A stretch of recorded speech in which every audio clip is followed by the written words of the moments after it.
বৃষ্টির মাঝে ফুটবল বাঙালি জাতির সবচেয়ে বড় ইমোশনগুলোর মধ্যে নিশ্চিতভাবেই একটা। বৃষ্টি এলেই একটা বল আর দুজন বন্ধু নিয়ে মাঠে নামেনি এমন বাঙালি খুঁজে পাওয়া হবে তাই।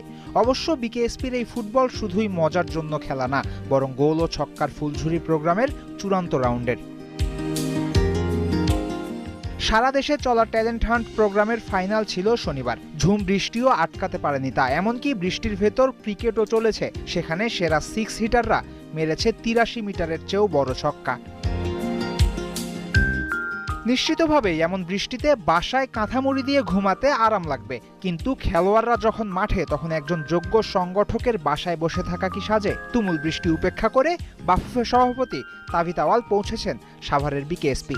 গোল ও ছক্কার ফুলঝুরিতে বিজয়ীদের পুরস্কার তুলে দিয়েছেন তিনি। জানালেন আরও বেশি ফুটবলার পেতে ক্রীড়া শিক্ষা প্রতিষ্ঠান আর ফুটবল ফেডারেশন কাজ করবে একসঙ্গে।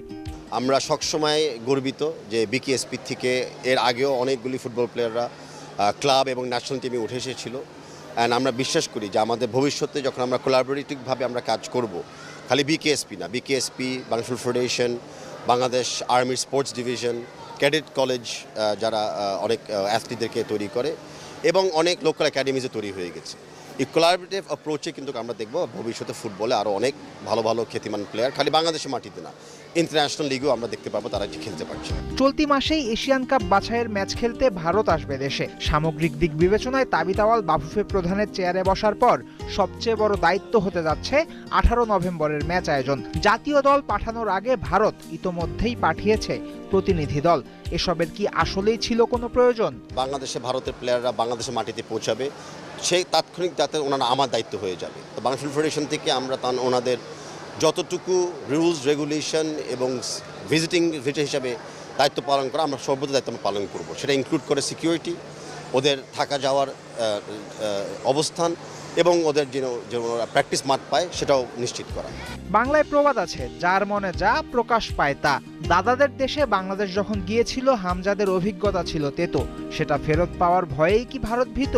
হতে পারে, তবে বাফুফে বসের উত্তর শুনে ভারত ম্যানেজমেন্টের দুশ্চিন্তা কমবে, সাথে ওদের বিবেকেও কি খানিক আঘাত লাগবে। যে আমাদের যে বাঙালি কালচার, যেটা আমরা আমাদের বাঙালি কালচারটাকে আমরা সবসময় হাইলাইট করব। আমরা বিশ্বাস করি যে ধরনের নেতিবাচক আচরণ আমরা অন্যদের দেশে পেয়েছিলাম, সেটা প্রমাণ করে যে বাংলাদেশ এখন খুবই একটা ট্যালেন্টেড টিম। বাংলাদেশ একটা থ্রেট। তো বাংলাদেশি দলকে ওরা যত রকমের সাইকোলজিক্যাল এবং অন্য কৌশল ব্যবহার করতে পারে তারা ব্যবহার করে। আর আমরা বিশ্বাস করি আমাদের নিজস্ব ট্যালেন্টের উপরে, আমাদের টিমের উপরে, আমাদের দলের উপরে। আর আমরা প্রত্যেকটা জবাব মাঠে খেলে